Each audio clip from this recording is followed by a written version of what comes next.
Lovely to see you all. Thank you very much for coming.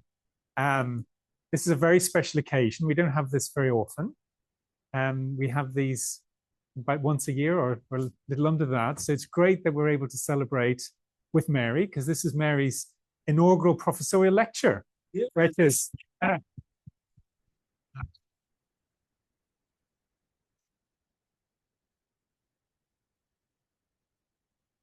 So I won't keep you for very long, but I did want to say a few words, which is that I first met Mary when she came to Cambridge in 2007, I think it was. Isn't that right? We didn't really start working together, though, for a few years, but we've been working together on and off for 13, 14 years or so now, which is quite some time. And I've got to know Mary. And I've got to know Mary fairly well over that time. But Mary is a superstar when it comes to spectroscopy and MR. She's been doing this for more than 30 years, has got massive international recognition for what she's done. And just to give you some examples of the work, for example, in 2016, she was the one who pressed the buttons, made sure that we were imaging the very first patient that we did with hyperpolarized carbon in Europe. And that was really thanks to Mary and all the team that made that possible. She's done the first deuterium metabolic imaging at clinical field strength, the first injection of fumarate as a contrast agent. So lots of world firsts, which is really very impressive. So this is overdue, Mary, but we're very glad that we're able to celebrate this with you. But not only that, Mary has taken on the role of director of the postgraduate training program. I know that all of our students are very grateful for the work that she's done, and they've provided wonderful feedback on the support, the help that Mary provides. She's very greatly respected. And Mary is just a lovely person. So we are very lucky to have her in the department, and it's great to be able to celebrate with her today. So I'm looking forward to this, the peaks and troughs. I hope there are more peaks than troughs, but we'll soon find out. So maybe we could give Mary a big round of applause again.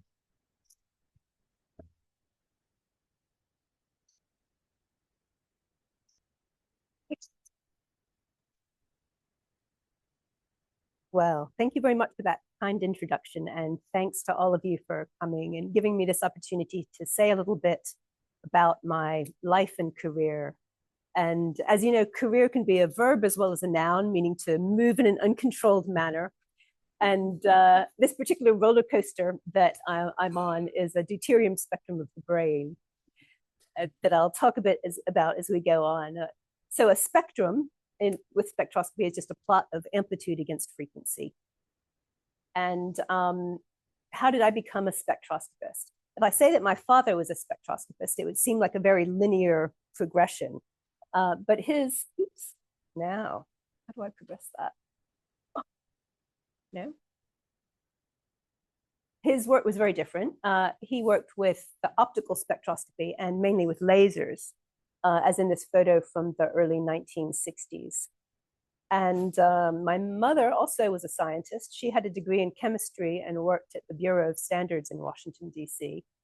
Until the two of them met and started having us, me and my four siblings. And at that time, obviously, women really didn't work in science after they began having families. So I've called my talk Peaks and Troughs, but really the ups and downs in my career have been very mild in comparison with, certainly with her career, which reached a complete stop when she started having children. But also her parents, for example, my grandfather came from quite a well-off family and had a PhD in chemistry from Columbia University in New York, and was working in the petrochemical industry in Philadelphia until my grandmother's 30th birthday is known as Black Friday in 1929. And the stock market crashed, the American economy collapsed, and they had to move back into her family farm in Appalachia and work as farmers until the economy picked up. And he could go back to his work, which was mainly in inventing additives for jet fuel so that airplanes didn't explode when they took off. So yeah, he had a lot of ups and downs in his career. My father's father was sent to work in a cotton mill from the age of 6, so he didn't have any formal education at all. But then his children were quite well educated. And in fact, my Aunt Judy, his daughter, went to work for the Department of Labor in Washington, D.C. and she helped draft the legislation that outlawed child labor in America. So that was a real moment of redemption for that side of the family. So of my four siblings, one of them is a radiologist, but the other three are completely outside of science. And I didn't want to be a scientist. When I was 14, I wanted to be a classical musician or a comedy writer. And a career in classical music was never going to happen, as anyone can tell you who has ever heard me sing. But this was, in fact, the height of my musical career when I was 14, because the following year I entered a high school which had a magnet program for science and technology. So they brought kids from all over the southern half of the county who had an interest in science and gave them advanced classes in science and engineering. And so this newspaper clipping is from a 4-page spread in the Washington Post. We were going to be the first graduating class from this magnet program. So they came and did a big piece about us, but also about magnet programs nationwide and whether they were a good thing or too elitist. And but yeah, and so this was my first experience of posing for the cameras and pretending to do science. I'm in that photo from the newspaper with some of my friends. I don't know, we're pretending to pipette something, or I don't know. But with my chemistry teacher, Ethel May Dubois, who was a very big influence, a very big inspiration for me. So she's also there in the photo on the left. We had lunch in her chemistry lab every day, and we had a lot of fun together. And the quote with her in this paper reminds me that her lab coat was traditionally decorated every year by the students in her classes. So in this particular year, in big capital letters across the back, it said, "Caution, breakdancer." And so that was a nice memory that brought back. And she said very kindly that she enjoyed our wit, and my friends and I revived an underground newspaper that had been popular in the 1960s in our high school, but had gone defunct. So we updated that for the 1980s. And that was an outlet for my comedy writing ambitions.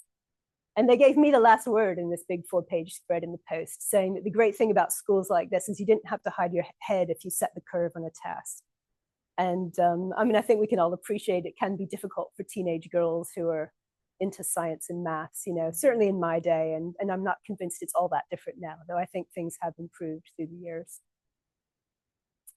So another great advantage of this high school is that there were a number of internships that they set up with labs around the DC area, of which there were many. And so some of my friends worked at NIH or the Naval Research Lab where my father worked, or other places around DC. And I had summer jobs at NASA's Goddard Space Flight Center, which is this lovely site in Greenbelt, Maryland.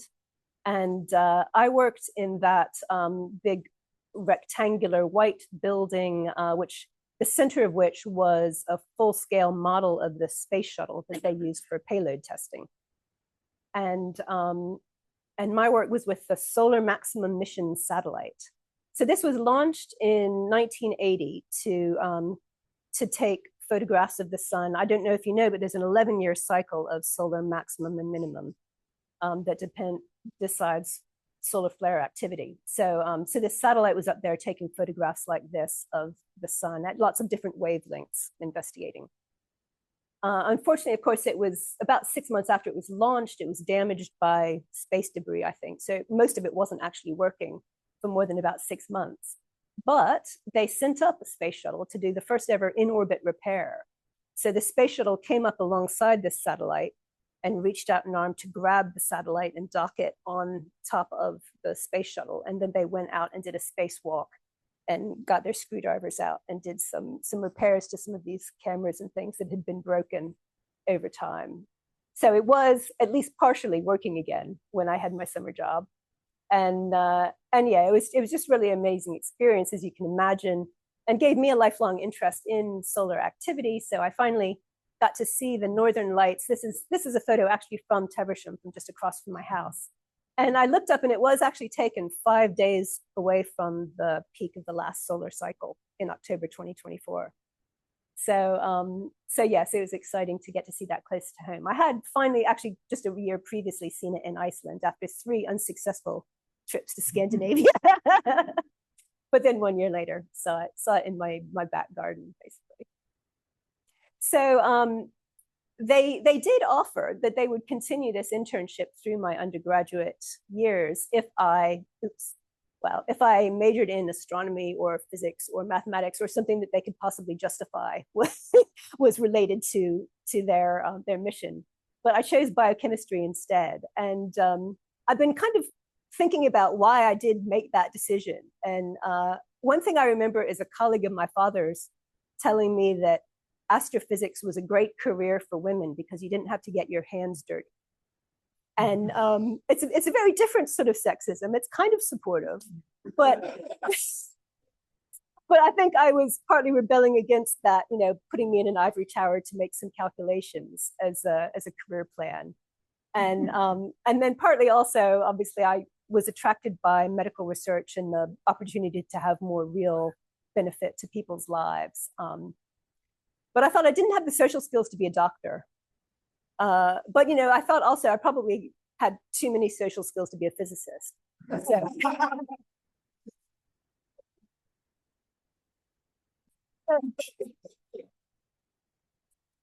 Biochemistry was a sort of middle ground that would let me have a sort of entry into medical research.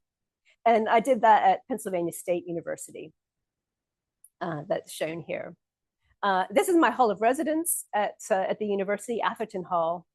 And my next door neighbor there was Katrina Scott, who was an amazing person who was leading the anti-apartheid movement at the university, trying to get the university to divest from South Africa, get rid of their investments in South Africa, because that would then put pressure on the South African government to end apartheid if everyone did that. So I joined her in that campaign, which was ultimately successful. They did end their investment in South Africa. And then we went on to another campaign to get the university to establish childcare, because at that time there was, you know, very little available in the small town where the university was, and certainly nothing that was at all subsidized for staff or students.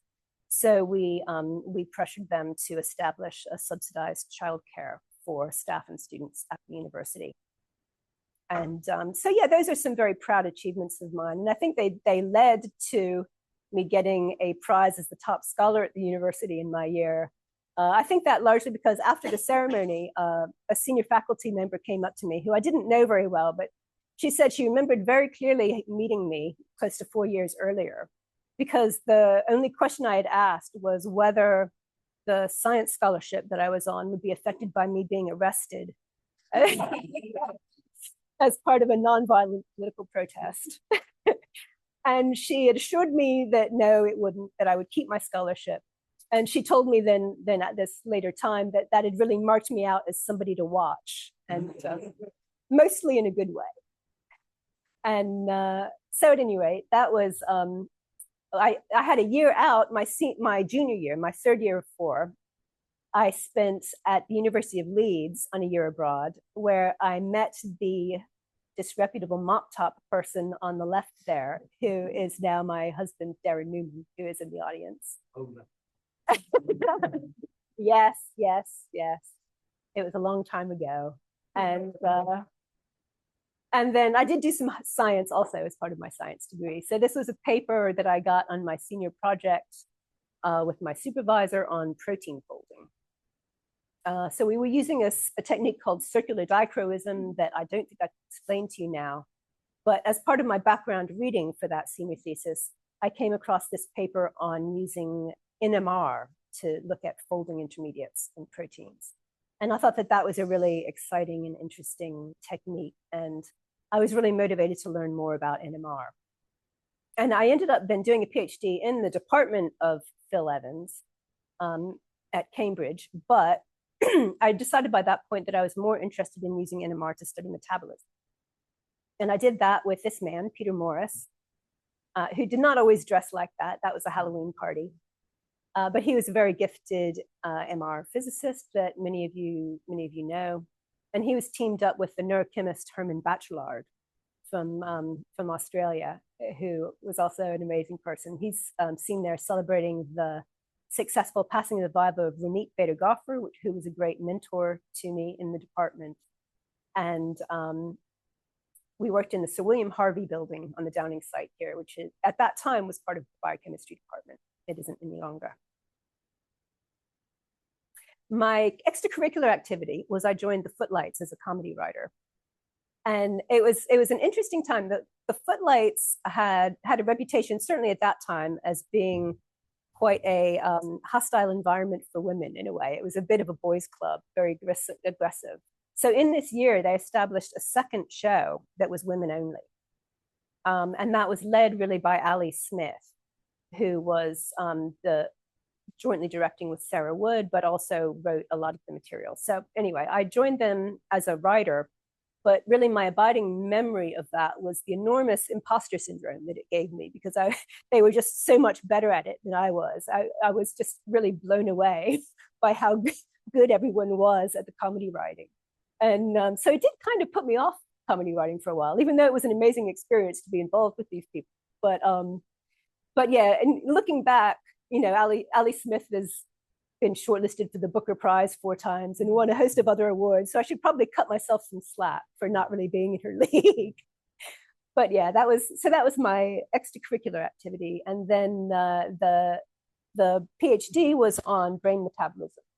So this involved extracting rodent brain and slicing it with a McLean tissue chopper, and then incubating those slices in a medium to which you could add carbon-13 labeled sugars, was what I was doing.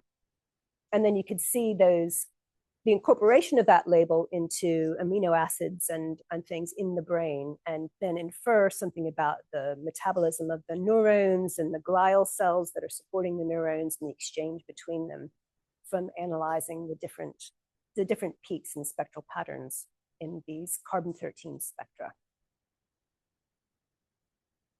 So just a word about my academic grandparents. Herman Bachelard's supervisor had been Henry McLean, who invented this tissue chopper. And the two of them really together wrote the book on neurochemistry. And my other academic grandfather was Peter Mansfield, who got the Nobel Prize for inventing MRI. So after my first year of my PhD, in fact, Peter Morris got a chair up in Nottingham and moved the whole group up there.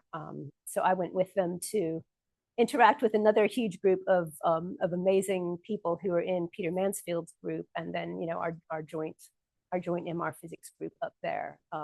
So yeah, I have a lot of amazing memories from there, and I was continuing the research that I'd started in Cambridge.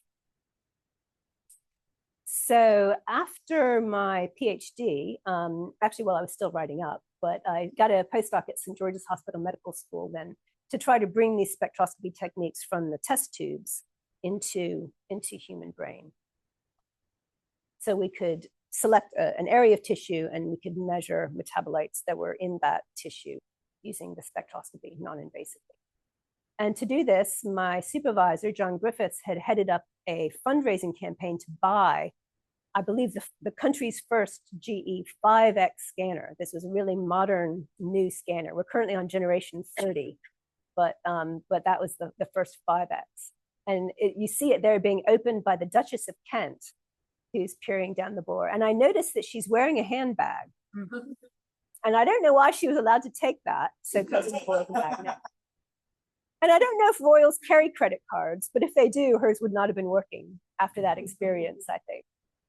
But yeah, so I was doing spectroscopy research at St. George's, and I didn't have my PhD yet, as I said, so I was quite cheap to employ, and so cheap, in fact, that they hired 2 of us and put us in an office for one. And so if one of us wanted to stand up, we had to ask the other one to scooch in so that we could get our chair back from the desk and stand up. And that guy's name was Martin Graves. I don't know whatever happened to him, but I think he opened a winery in France, maybe. I don't know. For people online, he is in fact sitting in the front row. But so what I was working on at St. George's was characterizing brain tumors. The idea was, can we develop a way to even potentially replace biopsy by seeing what the chemicals are and therefore diagnosing the tumor non-invasively? So this graph shows a sort of mean and standard deviation over a bunch of different patients with different types of brain tumor. And there is a lot of variation between those in the patterns we see. It's, you know, it's not completely and absolutely specific fingerprint, but you can tell the difference between high grade and low grade tumors. And everything obviously is very different from normal brain. So there is some potential in using this sort of technique diagnostically. It is used a bit now diagnostically, but it's maybe not so completely specific that we can really replace the biopsy needles, unfortunately. And another project I was involved in was looking at the evolution of brain metabolites after stroke. So bringing people in when they came in within a day of the stroke, and then following them up over periods of weeks and seeing how those weeks evolve. And I'm hoping to start a similar project soon with Abby in the department also, involving other MR imaging techniques as well.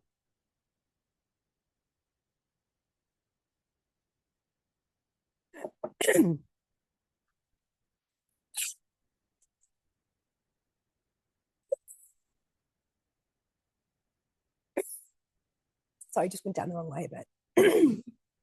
It's very emotional. Drinking. Yeah. But yeah, so I finally wanted to talk about one project on imaging at St. George's, which was imaging the nerve, the median nerve, which was with Franklin Howe. So yeah, that blown up thing with the little bundles, that's the median nerve going through the carpal tunnel. And obviously this can have problems when people with carpal tunnel syndrome, they have bits that are impinging on it, as you see in the sort of longitudinal reconstruction. You can see there's a sort of dark thing pressing on the nerve and compressing it.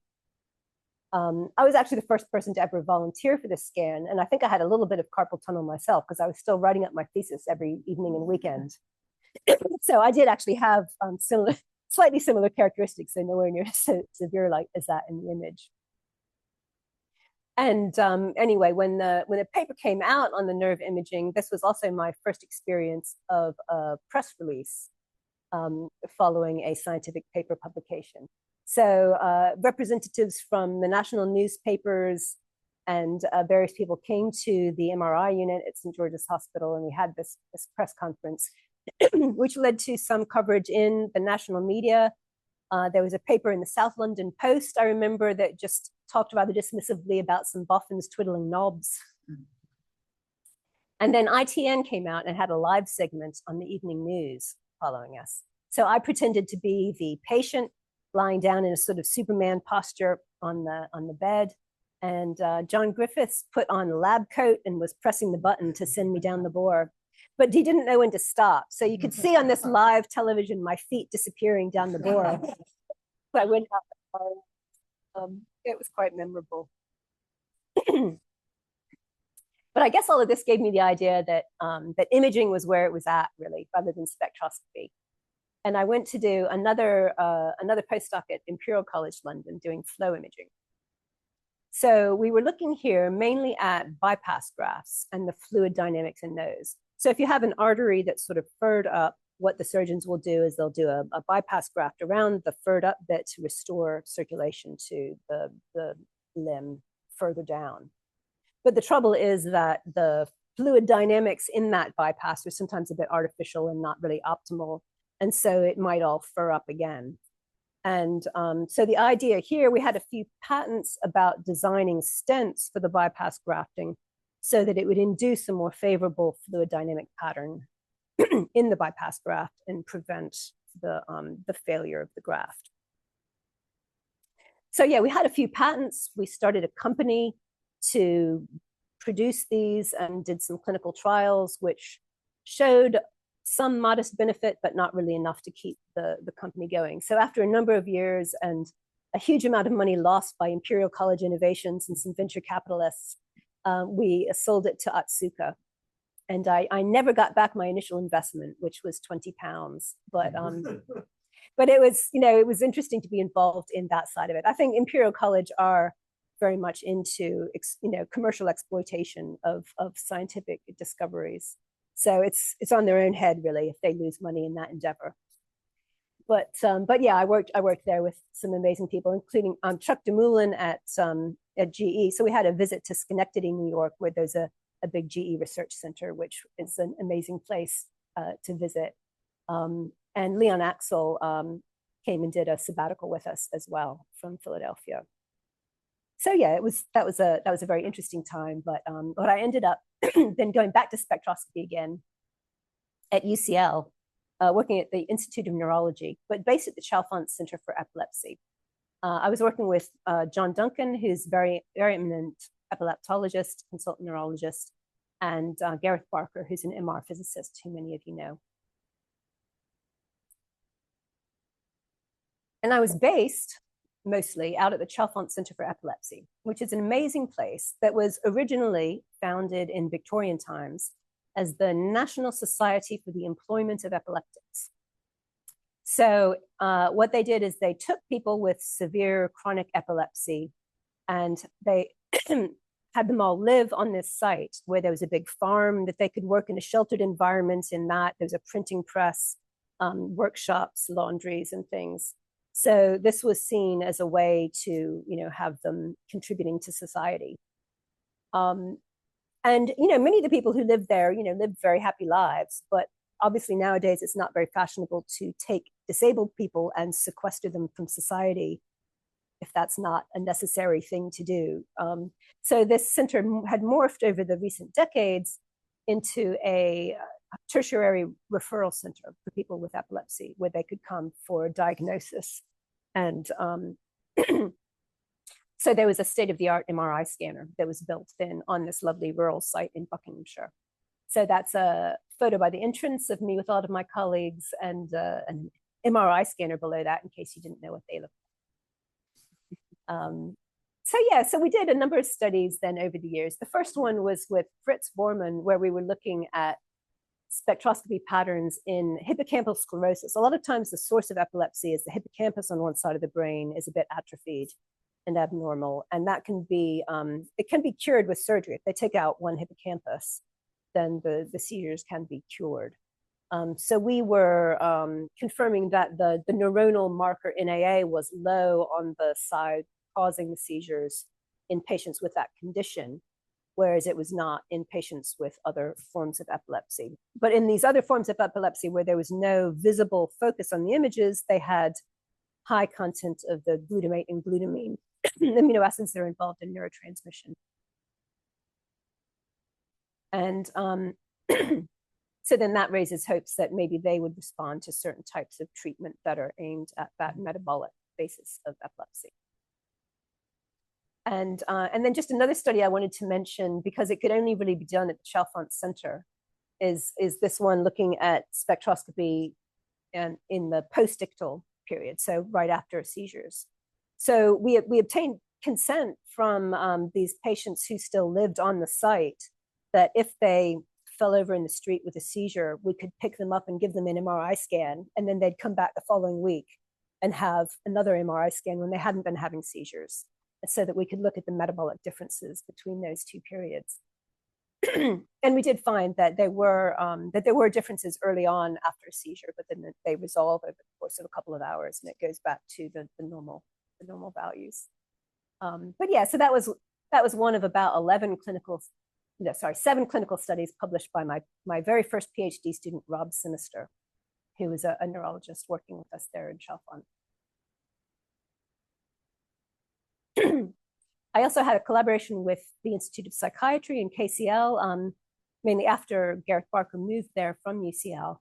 And so I was working mainly with the psychiatrist James Stone, also physicists Ruth O'Gorman and David Lithgow, looking at spectroscopy in people at risk of psychosis, and finding there some reductions in glutamate in the thalamus that were correlated with abnormalities in gray matter distribution and development of symptoms in psychosis.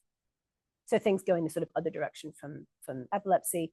And then finally, I had a very long-standing collaboration with the multiple sclerosis group in Queen Square in London. Before I started there, it had been established that there's abnormalities inside the lesions. If you have a visible lesion in the brain in multiple sclerosis and you measure metabolites there, they're a bit deranged, and then they recover over time. But really, the appearance of lesions in the brain doesn't necessarily lead to any long-term problems in multiple sclerosis. They come and go, and don't necessarily cause too many issues. But so we were interested in looking at what's happening in the normal appearing brain tissue. And I think that that is more the focus nowadays of interest in multiple sclerosis.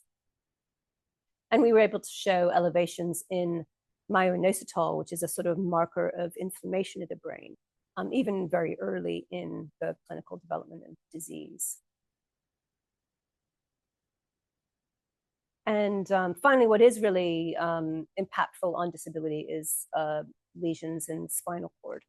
And so we had a study looking at spinal cord spectroscopy in some patients. And again, finding these inflammatory markers being elevated was linked to the development of disability.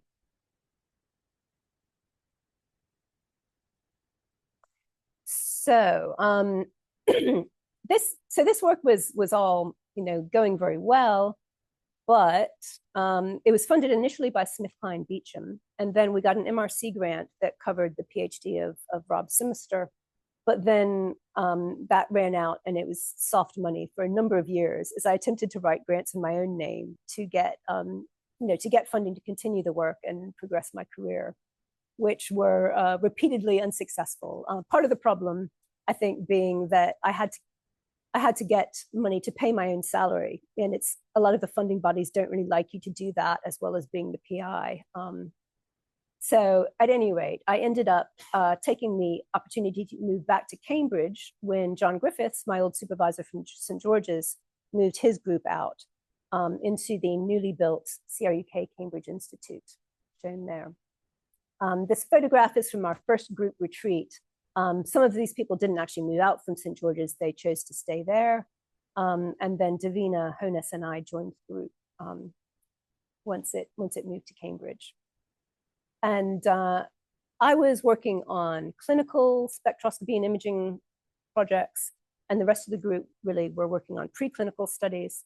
I just wanted to mention one study that we did all genuinely work together on, which was a magnetization transfer in brain metastasis.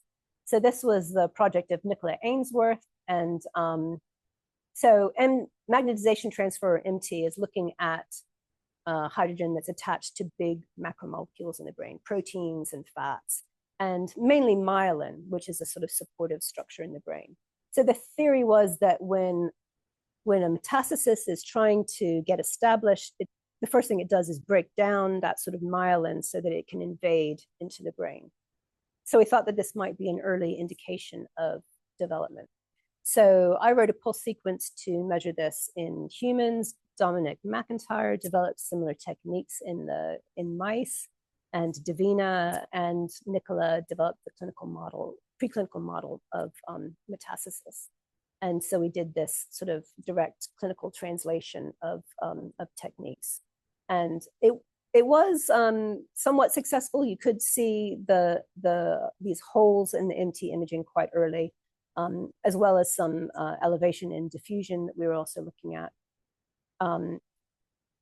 So yes, it was an interesting study that was a real total group effort in John's group. But mostly I was establishing collaborations with the radiology department, where I now am with people in this room and others.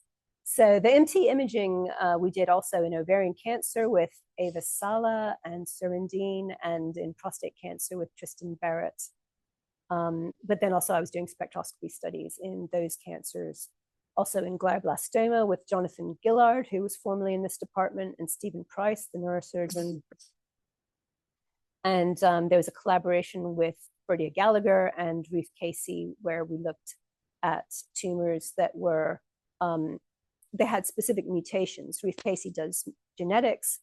There's certain subtypes of cancers where they have, they accumulate this metabolite succinate, and that then is informative.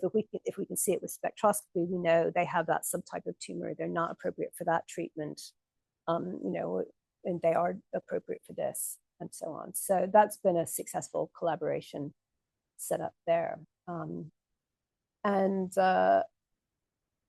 And yeah, so again, this was all interesting work, but I was in a little bit of a doldrums after a while, because really what I needed to do to advance my career was get grants and supervise students, and my position at the CI didn't allow me to do those things as a staff scientist.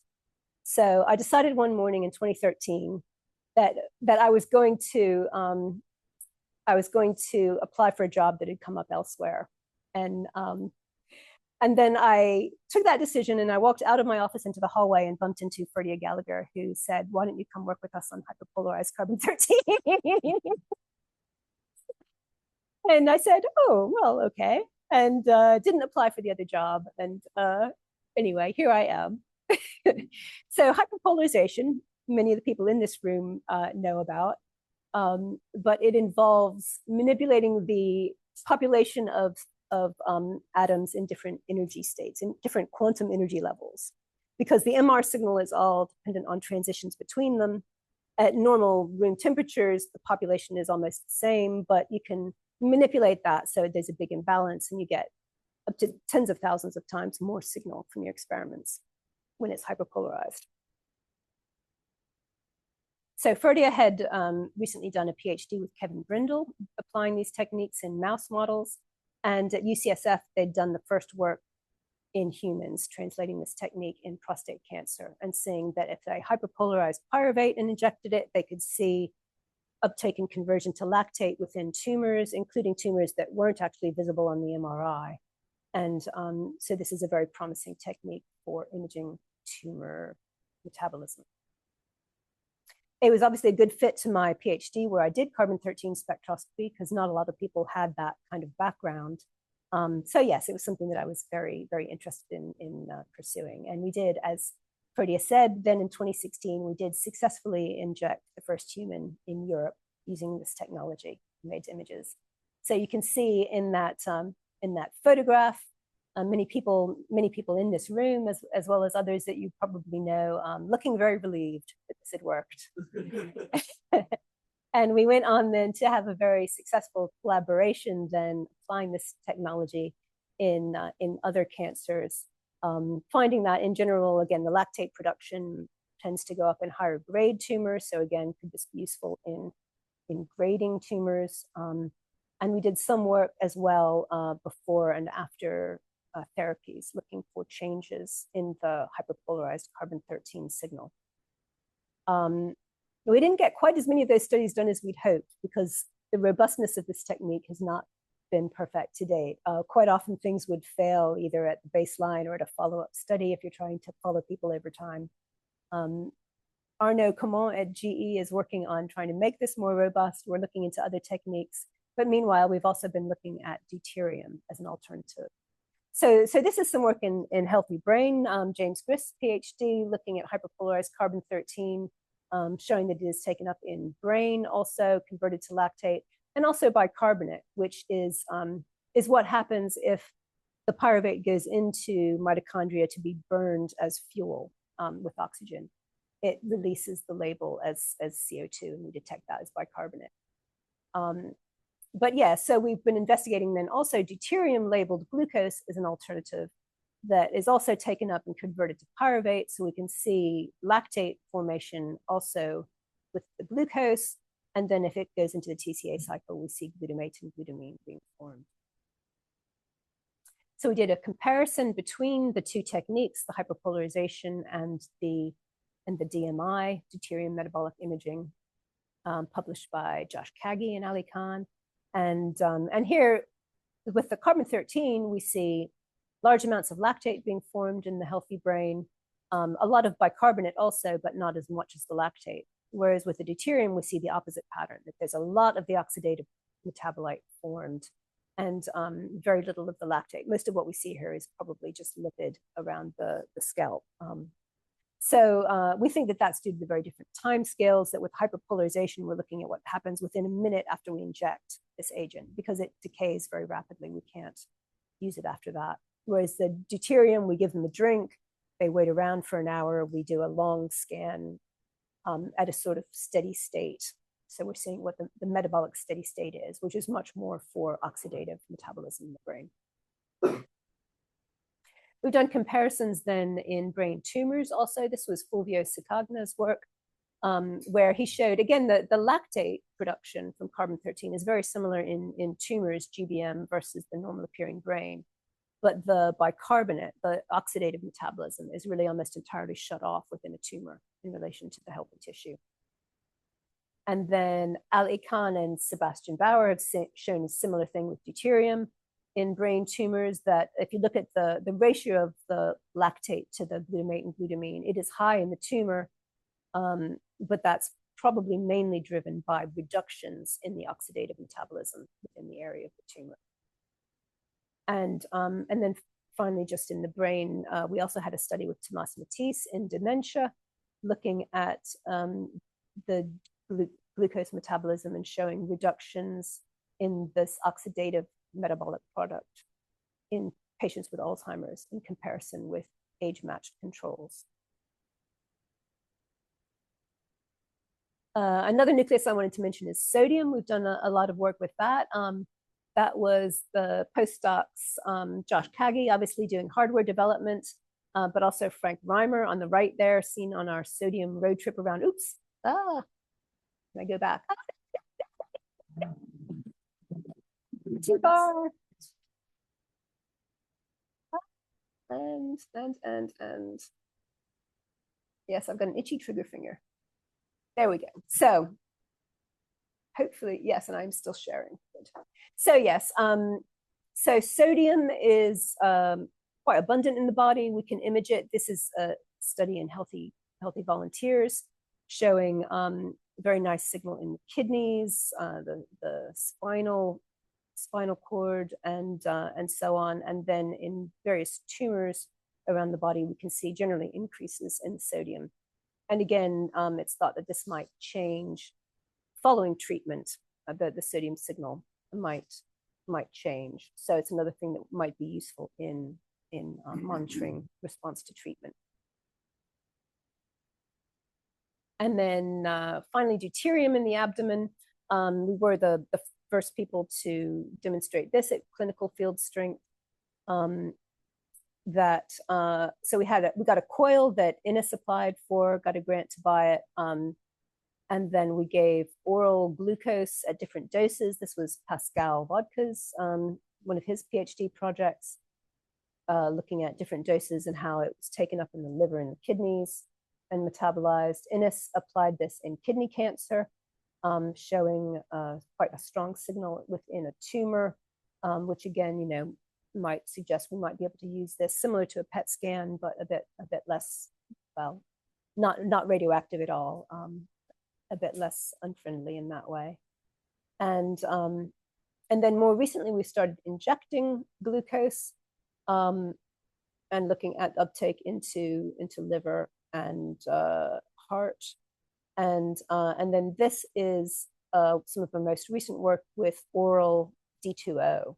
So getting someone to drink the D2O and then see how it goes from the stomach over time through the duodenum and gut, and then ends up making a bright signal in the tumor.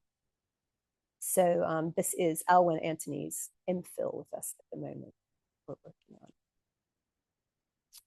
So yes, so I just, sorry, again, I've gone too far, but I wanted to end going back to the beginning, Da Capo. So I guess my advice to students today would be, don't be like me, have more of a plan about where, about where you want your career to go, but also be aware that plans often go wrong. And when that happens, maybe be a little bit like me and just try and keep doing work that interests you and hope that it will turn out okay in the end.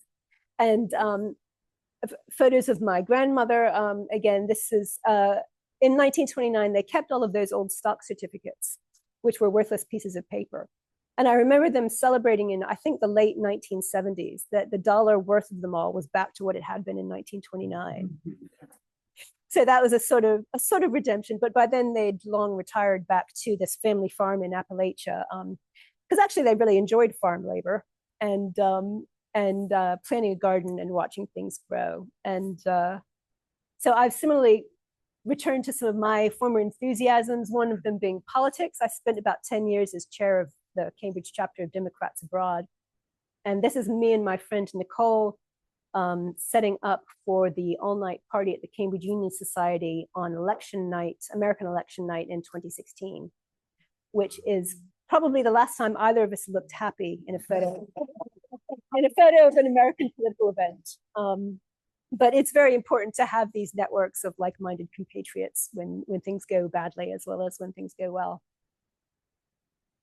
I've also gone back to comedy writing. I've had a number of poems, humorous poems published, most recently this one in The Spectator a few weeks ago, and had a brief stint with this visual artist as well. I entered a Research Images as Art competition at UCL, and I was shortlisted and had an exhibition in a gallery of this self-portrait as Lenin's corpse, which is obviously a 3D reconstruction of an MRI of my head. And it ended up as well on the cover of the UCL Graduate School prospectus. So yes, that's my final bit of advice to students today, is to not abandon your hobbies either, and make sure you enjoy life as you go. So with that, I'd just like to thank the literally hundreds of extremely talented people I've worked with in my career. I couldn't thank them all in this talk, and thank you for listening.